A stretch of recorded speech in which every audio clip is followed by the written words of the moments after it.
Hey guys, up back with another video. This time I'm gonna do my WWE Day 1 2022 review from this past January. Just got finished watching it literally about 2 minutes ago. So let's get this underway, shall we? First match of the new year. We kicked off Day 1 with the ones, the Usos. That was a very lame joke, sorry guys.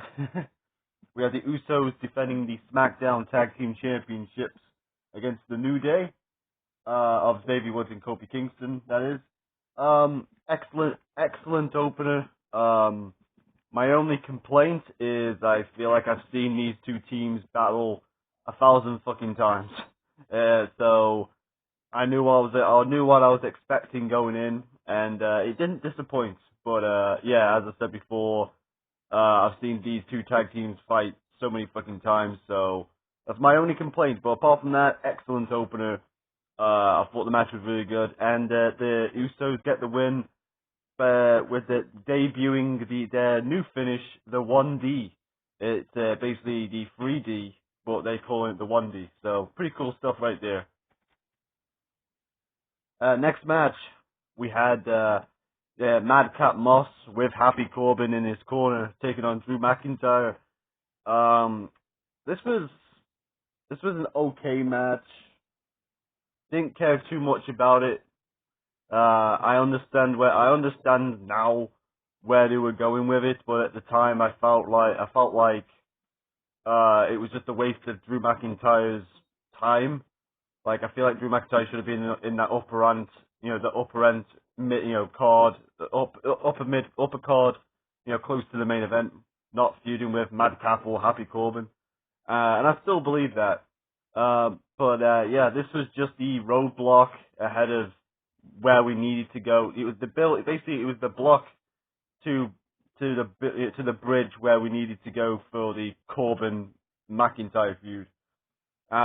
It got okay, it got good towards the end, but the match itself I didn't really care too much about it.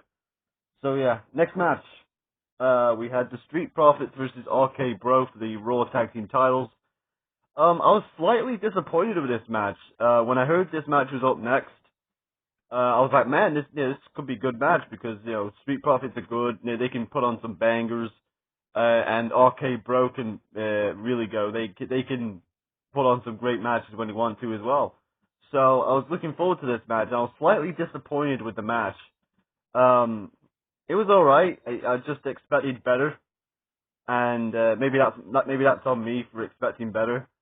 But yeah, the thing was, they had I'm gonna fuck up this name, so sorry guys. They had a group at ringside who performed the theme song for Day 1. Micros, I'll probably pronounce that wrong. They came out with RK Bro, and basically the Street Profits and RK Bro for the first half of this match basically wrestled like they were trying to impress the girl. Like two males trying to impress a girl at ringside, like, oh yeah, hey baby, I'm gonna impress you now. Oh, look what I can do, Like, that's what it felt like, for the first half of the match. And then just as it was getting good, a little towards the end, RK Bro won.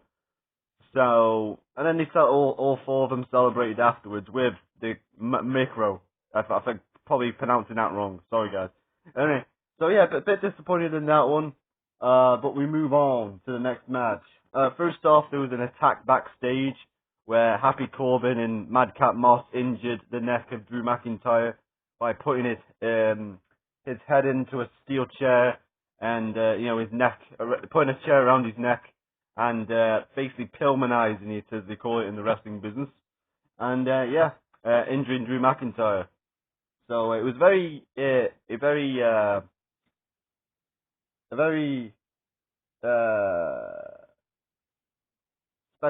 spectacular injury angle. I couldn't figure out what I wrote down. I couldn't figure the word out I wrote down. So yeah.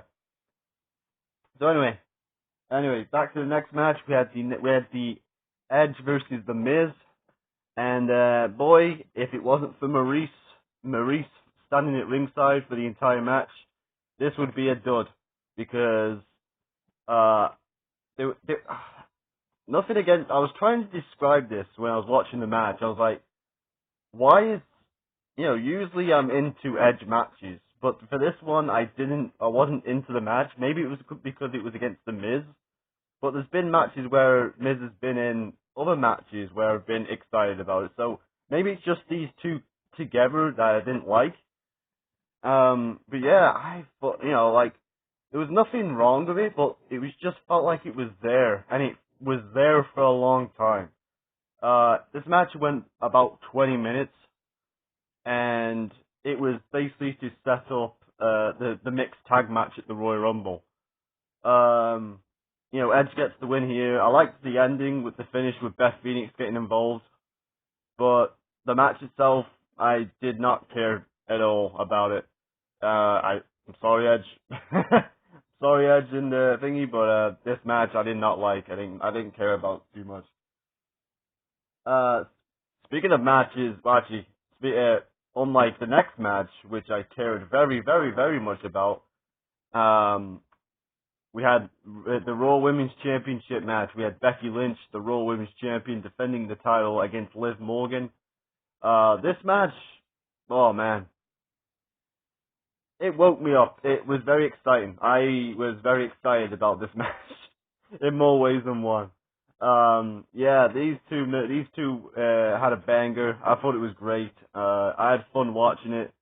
I didn't want it to end in many ways. I had so much fun watching this match. Becky being the heel, being the heel who's, uh, trying to get wins by count outs or various different means, cheaper means, and Liv Morgan being the ultimate underdog, the babyface underdog who's trying to take the belt from Becky when Becky was in that position several years ago. Um, it was some good stuff, and I really enjoyed the match, and I wouldn't have minded to see a rematch, but there again, this was the rematch from their match that they had on Raw. So yeah, it was fun. I enjoyed it. Really fun match. It really brought the spirits up after those last couple of matches on day one. And then we had the main event. We had the main event of Brock. We had the WWE Championship on the line, as you can probably see on the front cover.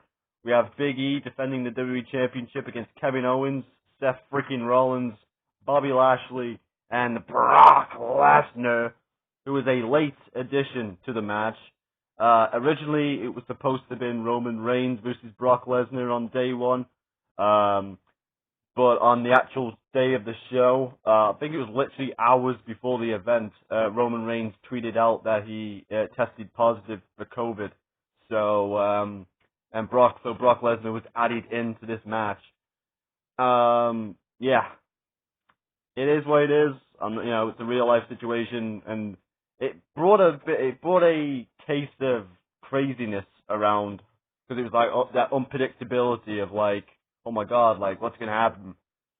But then when you realized it, I was like, okay, if Brock's wrestling and he's being added to this match, he's probably gonna win. So this match did become a bit predictable for my liking. But the match itself, as I said, I'll get this out the way first. I thought I didn't like how they just had Brock win. Like at the time, I was like, oh, Brock wins, 2022, New Year's, same old shit, the same Brock Lesnar wins the title, beats the new guy, blah, blah, blah, blah, blah, all that stuff. It's always about the old guys, that kind of stuff. But now that I watched it back, I still agree with the whole, same old guy, same old thingy, but man, if I would be ignorant if I was to sit here and say I did not enjoy this match.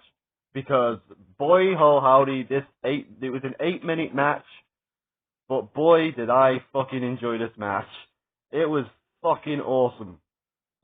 It went 8 minutes and it was like balls to the wall. They probably knew that they only had 8 minutes, and it was like, holy shit, let's go out there and let's just crazy go bang, balls to the wall, F5s, stomps, spears through barricades, all in like the first few minutes.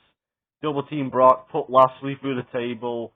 It was a good preview of Lashley versus Lesnar because Lesnar out of the entire match, well, the entire 8 minutes. Lashley was the one that kept getting the upper hand on Brock Lesnar, but the others kept getting involved. So, that would lead to, of course, their Royal Rumble confrontation at the Royal Rumble. But yeah, man, this match was awesome. It's on YouTube. I think WWE uploaded it not long ago on YouTube. So I suggest if you're looking for a match to watch on this day one, the Becky Lynch Liv Morgan match I enjoyed personally, and the main event that was pretty cool stuff. And if you can find it, also the Usos versus New Day, pretty cool stuff. But yeah, that brings me to my rating for this show. I give it a 6 out of 10.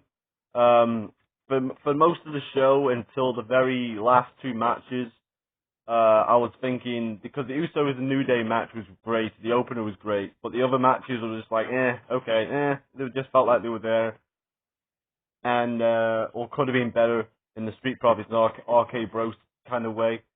But yeah, I was going to give it a 5 for the most of the card, but then those last two matches bumped it up a little bit for me. So, yeah. Pretty happy with the last two matches.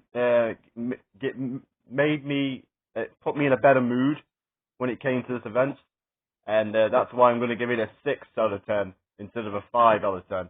So yeah, 6 out of 10 for day one. That's it for my reviews for this week. I think I've done enough reviews for this week. Hope you enjoyed the reviews last week or so. If this review. Tell me what you think. Tell me what you thought in the comments. Like if I deserve it, which I probably don't. And I'll see you again next time, right here, and I'm out.